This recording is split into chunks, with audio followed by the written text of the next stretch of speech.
வணக்கம் உறவுகளே, எல்லாரும் எப்படி இருக்கீங்க? நல்லா இருக்கீங்களா? இன்னைக்கு வீடியோவில் நம்ம ஒரு சூப்பரான ஒர்க் ஃப்ரம் ஹோம் ஜாப்ஸ் தாங்க பார்க்க போகிறோம். இல்லத்தரசிகள் நம்ம ஏற்கனவே நான் நிறைய வீடியோ போட்டிருக்கேன். பார்க்காதவங்க போய் பாருங்கள்.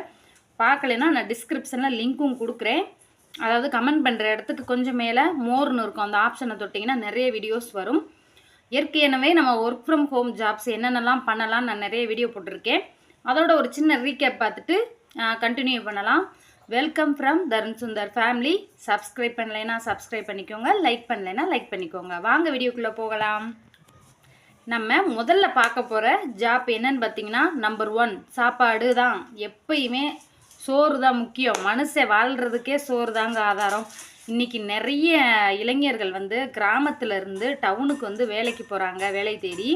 அப்படி வேலை கிடைச்சவங்க ஒரு டவுனில் வேலை பார்க்கும்போது சம்பளம் நிறையா இருக்கும். ஆனால் நமக்கு சொந்த வீடுங்கிறது கிராமத்தில் தான் இருக்கும். வேலைக்காக நம்ம வரும்போது குடும்பத்தாரை இங்கே கூப்பிட்டு வர முடியாது. அவங்களுக்கு அங்கே வேறு வேறு தொழில்கள் இருக்கும். இப்படிப்பட்டவங்க என்ன செய்வாங்கன்னா, நம்மளுடைய வீட்டு உணவுகளை தேடி அலைவாங்க. அதாவது எக்ஸாம்பிள் பார்த்திங்கன்னா, ஹோட்டலில் சாப்பிட்டா வயிற்றில் புண்ணு வந்துருமோ, அல்சர் வந்துருமோன்னு இந்த மாதிரிலாம் பயந்துக்கிட்டு நம்ம வீட்டு சாப்பாடு கிடைக்குமான்ட்டு நிறைய பேர் இந்த மாதிரி தேடி தேடி வீட்டு சாப்பாடு கிடைக்கிற இடத்துக்கு அலைவாங்க. நீங்கள் டவுனில் இருக்கிறவங்களா இருந்தீங்கன்னா, எனக்கு தெரிஞ்ச ஒரு சகோதரி நேற்று நம்ம சேனலில் கமெண்ட் பண்ணாங்க.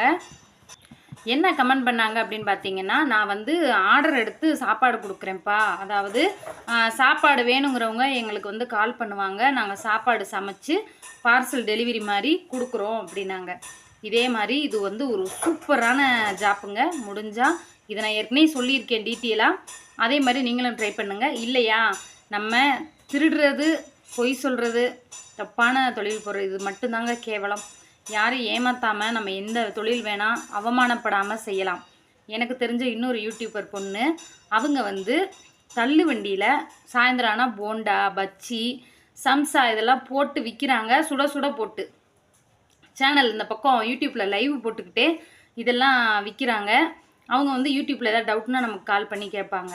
அவங்க சூப்பராக பிஸ்னஸ் பண்ணிக்கிட்டு இருக்காங்க. காலையில் ஸ்கூலில் கேன்டீன்லலாம் அவங்க கான்ட்ராக்ட் எடுத்து சமோசா கடைக்கு போடுறாங்க. வடைகள்லாம் கடைக்கு கொடுக்குறாங்க. ஸ்கூலு, காலேஜ், கேன்டீன்லாம். இந்த மாதிரி உங்கள் ஊரில் இருந்தால் நீங்கள் விசாரித்து பார்த்து இந்த மாதிரி நீங்கள் சின்ன சின்ன ஸ்கூலுகளுக்கு வடை இந்த மாதிரி டெலிவரி பண்ண முடியுமான்னு பாருங்கள். அப்படி முடியலைனாலும் நம்ம ஒரு 2 ஸ்டூல் போட்டு ஒரு 10 தட்டு வச்சு அதில் கூட நம்ம சர்வ் பண்ணலாம். இன்னொன்று, பிளாஸ்டிக் தட்டு வாங்காதீங்க, சில்வர் தட்டு வாங்கிக்கோங்க. நம்ம ஒருத்தருக்கு உணவு கொடுக்குறோம், அதில் நம்ம சம்பாதிக்கணும்னு நினைக்கிறோம்னா நம்ம கொடுக்குறது அவங்களுக்கு ஆரோக்கியமாகவும் இருக்கணும், நமக்கு மனநிறைவாகவும் இருக்கணும். நிறைய தள்ளு வண்டியில் பார்த்திங்கன்னா பிளாஸ்டிக் தட்டு தான் கொடுக்குறாங்க. தயவு செஞ்சு சில்வர் தட்டாக கொடுத்தீங்கன்னா மக்களுக்கு உடம்புக்கு ரொம்ப நல்லது. அடுத்து 3வது என்ன தொழில்னு பார்க்கலாம். அடுத்தது 3வது தொழில் என்னன்னு பார்த்தீங்கன்னா, டெய்லரிங் தாங்க. டெய்லரிங்னா என்னங்க அப்படின்னு, என்ன ஜாக்கெட்டு தைக்கிறது அப்படின்னு தான் நினைக்கிறீங்க. அப்படி கிடையாது. ஏற்கனவே நான் ஒரு வீடியோவில் சொல்லியிருக்கேன். கிழிஞ்ச துணியில் 1000 கணக்கில் சம்பாதிக்கலாம். தயவு செஞ்சு கிழிஞ்ச துணியை கேவலமாக நினைக்காம கிழிஞ்ச துணியும் தைச்சி கொடுங்க. இது நான் எதுக்காக சொல்கிறேன்னு பார்த்தீங்கன்னா, நேற்று எனக்கு தெரிஞ்ச ஒரு டெய்லர்மா சொன்னாங்க. யூடியூப்பில் உள்ள ஃப்ரெண்டு தான் அவங்களும். இன்றைக்கி நான் சொல்கிற ஷேரிங் எல்லாமே யூடியூப்பில் எனக்கு தெரிஞ்ச பெண்கள் செய்யக்கூடிய தொழில்களை அவங்க உள்ள குறைகள் சொல்லியிருப்பாங்கள, அந்த குறைகள் நான் உங்கள்கிட்ட சொல்கிறேன். யூடியூப்பில் நமக்கு தெரிஞ்ச ஒரு டெய்லர்மா சொன்ன குறை என்னன்னு பார்த்தீங்கன்னா, அவங்க வெள்ளிக்கிழமை பழைய கிழிஞ்ச துணி தைக்க மாட்டேன்னு சொல்லுவாங்களாம் ஒருத்தவங்க. அதே மாதிரி அவங்க சொல்லலை, அவங்களுக்கு தெரிஞ்சவங்க சொல்கிறாங்க. அதே மாதிரி பார்த்திங்கன்னா, வீடான வீட்டில் தையல் மிஷின் போட்டு கடகடன்னு சவுண்டாக இருந்தால் லட்சுமி கடாச்சா வராதுன்னு யாராவது சொன்னாங்களாம்.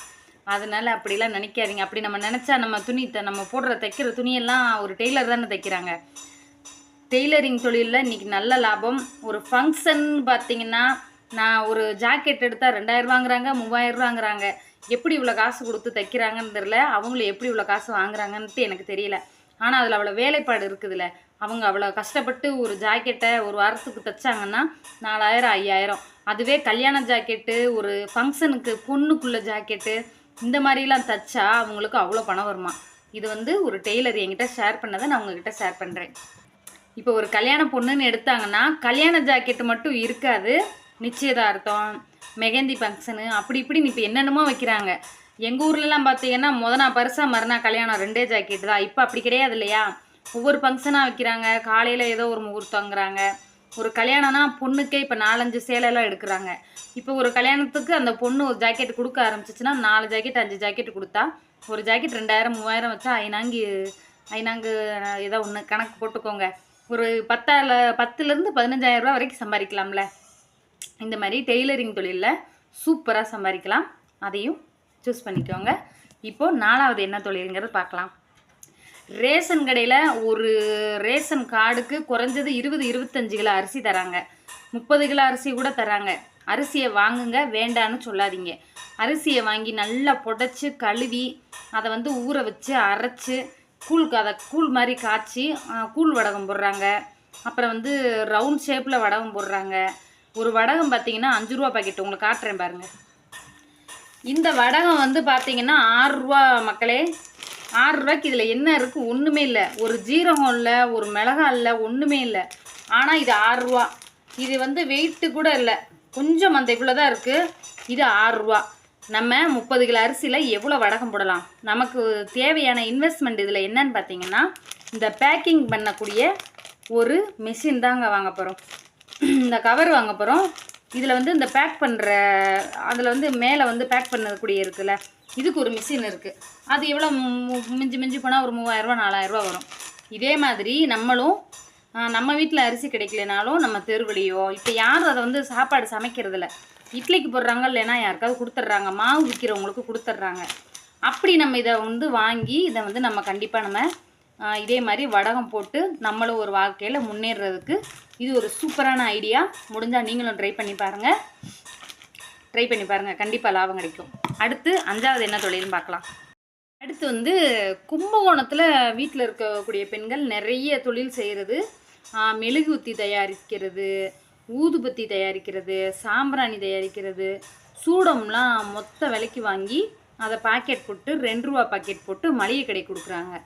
அதாவது மொத்தமாக பல்காக சூடம் வாங்குறாங்க. எங்கே கிடைக்குதோ சூடம் வாங்கி 2 ரூபா பாக்கெட்டு 1 ரூபா பாக்கெட்டுன்னு அந்த மாதிரி சூடமெல்லாம் பார்த்திங்கன்னா நிறைய பேரால் நம்ம கஷ்டப்படுறவங்களால பல்காக அந்த பெரிய பெரிய டப்பா 15 ரூபா 20 ரூபாய்க்கு வாங்க கஷ்டப்படுவாங்கல்ல. இந்த 2 ரூபா 3 ரூபாய்க்கு சூடம் மளிகை கடையில் விற்கிது. 1 ரூபாய்க்கே சூடம் விற்கிது, ரவுண்டாக பெரிய சூடம். அது மாதிரி வாங்கி ட்ரை பண்ணி பாருங்கள். அடுத்து இவ்வளோ சொல்லி நம்ம யூடியூப்பை சொல்லலைன்னா எப்படி? நம்ம யூடியூப் சேனலுமே ஆரம்பிங்க. சூப்பராக உடனே. ஆனால் இது வந்து உடனே உங்களுக்கு பணம் வராது, கொஞ்சம் நாள் ஆகும். நிறைய டெக்னிக்கெல்லாம் இருக்குது. இது வந்து நம்ம ஒரு வீட்டில் ஃப்ரீடம் கொடுத்து நம்ம வீட்டில் சப்போர்ட் இருந்தால் மட்டும் நீங்கள் யூடியூப் சேனல் ஆரம்பிக்கலாம். 1.5 வருஷம் கழித்து தான் நான் வந்து பணம் வாங்கினேன். ஆனால் இப்போ 2வது சேனல் ஆரம்பித்து 2-3 மாதம்தான் ஆகுது. அதில் இப்போ கொஞ்சம் பரவாயில்லாமல் வியூஸ் வர ஆரம்பிச்சிருக்கு. இதே மாதிரி அனுபவம் இருந்தால் நம்ம அனுபவம் உள்ள தொழில்களில் இறங்கி நம்ம சம்பாதிக்கலாம். ஒரு தொழிலை ஆரம்பிக்கும்போது கொஞ்சம் கஷ்டமாக இருக்கும், போக போக பழகிரும். அதனால் எந்த தொழிலையுமே வீட்டில் உள்ளவங்க அதிக முதலீடு இல்லாமல் ஆரம்பிங்க. ஒரு 2000-3000த்துக்குள்ளனா பரவாயில்ல, அதிகபட்ச முதலீடு போட்டு நஷ்டமாகக்கூடாது. வீட்டில் இருக்கக்கூடிய பெண்கள் வந்து இந்த மாதிரி செஞ்சால் நம்ம வீட்டில் ஏதோ ஒரு செலவுக்கு ஆகும்ல. இந்த வீடியோ உங்களுக்கு பிடிச்சிருந்தா லைக் பண்ணுங்கள், ஷேர் பண்ணுங்கள், கமெண்ட் பண்ணுங்கள். நம்ம சேனலை மறக்காமல் சப்ஸ்கிரைப் பண்ணுங்கள். பாய்.